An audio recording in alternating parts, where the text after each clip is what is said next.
When you're feeling intense emotions, you should always look at what you're consuming. And consumption is not only food, it's the type of content you're consuming on social media, it's the type of songs you listen to, it's also the type of fucking shows and movies you watch.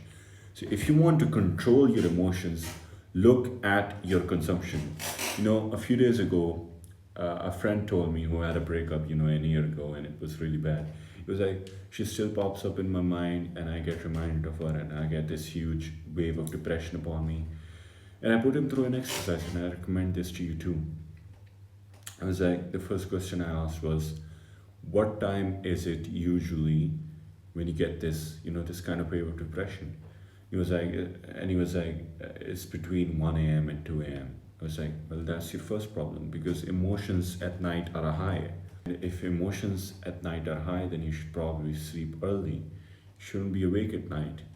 You're very emotional at night. I was like, that's your first problem. The second question I asked was, are you listening to any type of songs? If so, what are the type of songs you're listening to? And what he did was he named a few artists, and those artists only make sad songs.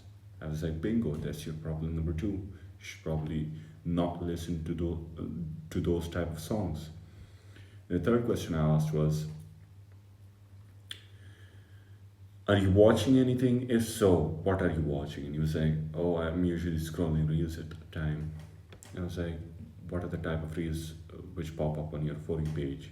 He was like, well, there are reels about breakup, about cheating, about leaving your partner, etc. I was like, bingo, that's your problem number three. If you want to control your emotions, you should take a deeper look at the type of stuff, type of bullshit you're consuming. If you're feeling sad, chances are all the conditions in that moment are set to make you fucking sad. Okay? So if you want to control your emotions, control your consumption. Consumption leads to thoughts, thoughts lead to action, action leads to habits, habits lead to your character, and your character defines your destiny. So if you want to define your destiny a certain way, you should always look at the type of shit you're consuming. Okay?